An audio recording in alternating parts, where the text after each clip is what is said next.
ರಾಜ್ಯದ ಸಾಕಷ್ಟು ಕಡೆಗಳಲ್ಲಿ ಗ್ಯಾಸ್ ಪೂರೈಕೆಯಲ್ಲಿ ವ್ಯತ್ಯಯ ಕಂಡು ಬರ್ತಾ ಇದೆ. ಇತ್ತ ರಾಯಚೂರಿನ ವಿಚಾರಕ್ಕೆ ಬರೋದಾದ್ರೆ LPG ಗ್ಯಾಸ್ ಬಂಕ್ಗಳು ಬಂದ್ ಆಗಿವೆ ಎನ್ನುವಂತ ಮಾಹಿತಿ ಇದೆ. ರಾಯಚೂರಿನಲ್ಲೂ LPG ಗ್ಯಾಸ್ ಬಂಕ್ಗಳು ಬಂದ್ ಆಗಿವೆ. ನಗರದಲ್ಲಿರುವಂತಹ 3 LPG ಗ್ಯಾಸ್ ಬಂಕ್ಗಳು ಕ್ಲೋಸ್ ಆಗಿದೆ. ಗ್ಯಾಸ್ ಬಂಕ್ಗಳ ಮುಂದೆ ಆಟೋ ನಿಲ್ಲಿಸಿದ್ದಾರೆ ಚಾಲಕರು. ಗ್ಯಾಸ್ ಸಿಗ್ತಾ ಇಲ್ಲ.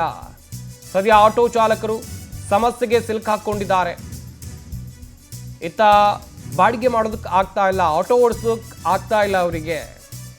ರಾಯಚೂರಿನಲ್ಲಿ ಗಮನಿಸ್ತಾ ಹೋಗೋದಾದರೆ 3000 LPG ಆಟೋಗಳು ನಿತ್ಯ ಸಂಚಾರವನ್ನು ಮಾಡುತ್ತವೆ.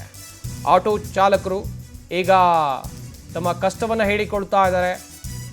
ಇನ್ನೊಂದು ಕಡೆಯಲ್ಲಿ LPG ಸಿಗದ ಕಾರಣಕ್ಕಾಗಿ ಗ್ಯಾಸ್ ಬಂಕ್ಗಳು ಕ್ಲೋಸ್ ಆಗಿವೆ. ಇತ್ತ ಆಟೋಗಳು ಕೂಡ ಓಡಾಟವನ್ನು ನಿಲ್ಲಿಸಿವೆ. ಬಾಡಿಗೆ ಮಾಡೋದಕ್ಕೆ ಆಗ್ತಾ ಇಲ್ಲ. ಆಟೋ ಚಾಲಕರು ಸಂಕಷ್ಟಕ್ಕೆ ಸಿಲುಕಿದ್ದಾರೆ. ಇದೇ ರೀತಿ ಆದರೆ ಹೆಂಗೆ ನಾವು ಜೀವನ ನಿರ್ವಹಣೆ ಮಾಡೋದು ಅಂತೇಳಿ ಆಟೋ ಚಾಲಕರು ಕೂಡ ಕೇಳ್ತಾ ಇದ್ದಾರೆ. ರಾಯಚೂರಿನಾದ್ಯಂತ 3000 LPG ಆಟೋಗಳು ದಿನನಿತ್ಯ ಓಡಾಟವನ್ನು ನಡೆಸುತ್ತವೆ ಪ್ರಯಾಣಿಕರ ಅನುಕೂಲತೆಗೆ ತಕ್ಕಂತೆ. ಸದ್ಯ ಅವರು ಕೂಡ ಸಂಕಷ್ಟಕ್ಕೆ ಸಿಲುಕಿದ್ದಾರೆ.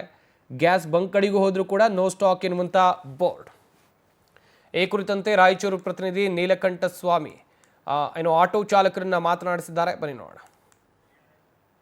ಮಧ್ಯಪ್ರಾಚ್ಯ ದೇಶಗಳ ಯುದ್ಧದ ಸಂದರ್ಭದಲ್ಲಿ ಈಗ ರಾಜ್ಯಗಳಲ್ಲಿ ಸಾಕಷ್ಟು ಸಮಸ್ಯೆಗಳು ಎದುರಾಗಿರುವಂಥದ್ದು.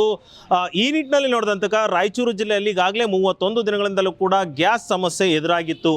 15 ದಿನಗಳ ಹಿಂದೆ 1-2 ದಿನಗಳ ಕಾಲ ಈ ಒಂದು ಗ್ಯಾಸ್ ಸಮಸ್ಯೆ ಆಗಿತ್ತು. ಆಟೋ ಚಾಲಕರು ಸಾಕಷ್ಟು ಸಂಕಷ್ಟಕ್ಕೆ ಸಿಲುಕಿದ್ರು. ಇದೀಗ ಮತ್ತೆ ಕಳೆದ 4 ದಿನಗಳಿಂದ ಗ್ಯಾಸ್ ಪಂಪ್ ಸಂಪೂರ್ಣವಾಗಿ ಮುಚ್ಚಲಾಗಿರ್ತಕ್ಕಂಥದ್ದು. ನಾನು ನಿಮ್ಗೀಗ ರಾಯಚೂರು ನಗರದ ಗೋಶಾಲ್ ರಸ್ತೆಯಲ್ಲಿರುವಂತಹ ಒಂದು ಪೆಟ್ರೋಲ್ ಗ್ಯಾಸ್ ಪಂಪ್ ಇದೆ, LPG ಗ್ಯಾಸ್. ಆ ಒಂದು ಗ್ಯಾಸ್ ಪಂಪ್ನಲ್ಲಿ ಇರ್ಬೋದು. ನೀವು ಈಗಾಗಲೇ ನೋಡ್ಬೋದು, ಇವರು ಆಲ್ರೆಡಿ ಇಲ್ಲಿ ಒಂದು ಫ್ಲೆಕ್ಸನ್ನು ಹಾಕಿರುವಂಥದ್ದು.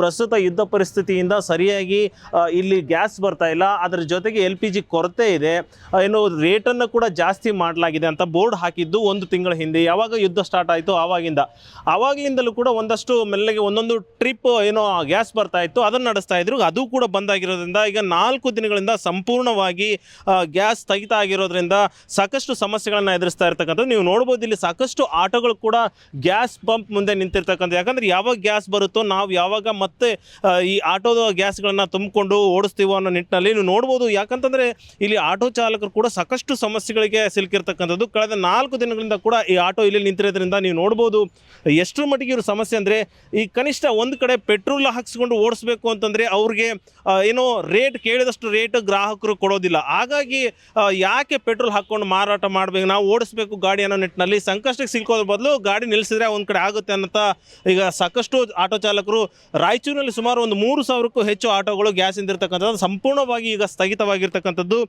ಇಲ್ಲಿ ಆಟೋ ಚಾಲಕರು ಇದ್ದಾರೆ, ಅವ್ರಿಗೆ ಕೇಳಿ ನೋಡ್ತೀನಿ ಅವ್ರು ಏನೇನು ಸಮಸ್ಯೆ ಎದುರಿಸ್ತಿದ್ದಾರೆ ಅಂತ. ಸರ್, ಈಗ ನೀವು ಎಷ್ಟು ದಿನ ಆಯ್ತು ಆಟೋ ನಿಲ್ಲಿಸಿ, ಏನೇನು ಸಮಸ್ಯೆ ಆಗ್ತಾ ಇದೆ? 4 ದಿವಸ ಆಯ್ತು ರೀ. ಸಮಸ್ಯೆ ಭಾಳ ತ್ರಾಸ ಆಗಿಬಿಟ್ಟದ. ಯಾಕಂದರೆ ಗಾಡಿಗಳು ನಡೆದ್ರೇ ನಮಗೆ ಮನೆ ನಡಿಬೇಕು, ಎಲ್ಲ ಹೊಟ್ಟೆ ಜೀವನ ನಡಿಬೇಕು, ಮತ್ತು ಲೋನ್ಗಳು ಕಟ್ಟೋವಿರ್ತಾವ, ಮತ್ತು ವಾರ ಲೋನ್ ಅವ, ಮತ್ತು ಗಾಡಿಗಳು ನಳ್ಳಾರ್ದ ಭಾಳ ತ್ರಾಸ ಆಗಿಬಿಡ್ತದೆ. ಹಂಗಾಗಿ ಸ್ಕೂಲ್ ಮಕ್ಕಳಿಗೆ ಫೀಸ್ ಕಟ್ಟೋದಿರ್ತದೆ. ನಮಗೆ 2 ತಿಂಗಳು ಸೂಟಿ ಕೊಟ್ಟದ. ಇದ್ರಾಗ ಏನಾರು ಜಮಾ ಮಾಡಿ ಫೀಸ್ಗಳು ಕಟ್ಟೋಕೆ ನಾವು ಅನುಕೂಲ ಮಾಡ್ಕೋಬೇಕಲ್ಲ.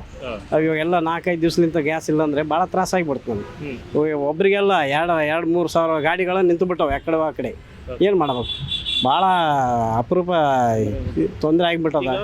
ಪೆಟ್ರೋಲ್ ಐತಲ್ಲ, ಪೆಟ್ರೋಲ್ ಹಾಕ್ಕೊಂಡು ಆಟೋಗಳು ಓಡಿಸ್ಬಲ್ಲ, ಅದರಿಂದ ಏನು ಸಮಸ್ಯೆ ಆಗುತ್ತಂತ? 10 ಕಿಲೋಮೀಟ್ರ್ ಕೊಡ್ತದೆ ಸರ್. ಅದು 10 ಕಿಲೋಮೀಟ್ರ್ ಪೆಟ್ರೋಲಿಗೆ ನಮಗೆ 100 ರೂಪಾಯಿ 110 ರೂಪಾಯಿ ಪೆಟ್ರೋಲ್ ಅದ. ಅದಕ್ಕೇನು ನಮಗೆ ಎಕ್ಸ್ಚೇಂಜ್ ಅಲ್ಲ, ಅದ್ರಾಗ ಮೈಲೇಜೇ ಬರೋದಿಲ್ಲ ನಮಗೆ. ಗ್ಯಾಸ್ ಆದರೆ ಒಂದು 25-30 ಕಿಲೋಮೀಟ್ರ್ ಬರ್ತದೆ. ಅದಕ್ಕೇನನ್ನ ನಮಗೆ 10-20 ರೂಪಾಯಿ ಕಿರಾಯಿ ಕೊಡ್ತಾರೆ. 10 ರೂಪಾಯಿಗೆ 30 ರೂಪಾಯಿ ಕೇಳಿದ್ರೆ 10 ರೂಪಾಯಿ ಅಂತಾರೆ, 20 ರೂಪಾಯಿ ಕೇಳಿದ್ರೆ 10 ರೂಪಾಯಿನೇ ಅಂತಾರೆ. 10 ರೂಪಾಯಿದಾಗೆ ನಾವು ಜೀವನ ಮಾಡ್ಬೇಕಂದ್ರೆ ಹೆಂಗೆ ಆಗ್ತದೆ?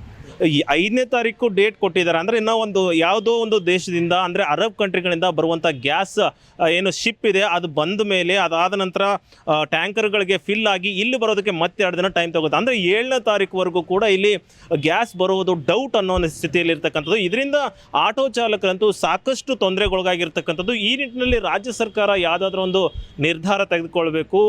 ಯಾಕಂದರೆ ಈಗಾಗಲೇ ವಾಣಿಜ್ಯ ಸಿಲಿಂಡರ್ಗಳನ್ನ ಕೂಡ ಸಮಸ್ಯೆ ಬಗೆಹರಿಸ್ತೀವಿ ಅಂದರೂ ಇನ್ನೂ ಅದನ್ನೂ ಆಗಿಲ್ಲ. ಹಾಗಾಗಿ ನೋಡೋಣ ಮುಂದಿನ ದಿನಗಳಲ್ಲಿ ಯಾವೆಲ್ಲ ರೀತಿಯಾದಂಥ ಸಮಸ್ಯೆಗಳು ಬಗೆಹರಿತಾ ಇದು ಮುಂದುವರಿತಾ ಅನ್ನೋದನ್ನ ಕಾದು ನೋಡಬೇಕಾಗಿರ್ತಕ್ಕಂಥದ್ದು. ವಿಡಿಯೋ ಜರ್ನಲಿಸ್ಟ್ ಅಬ್ದುಲ್ ಖಾದರ್ ಜೊತೆ ನೀಲಕಂಠ ಸ್ವಾಮಿ, ದಿನಿ ಪವರ್ ಟಿವಿ, ರಾಯಚೂರು.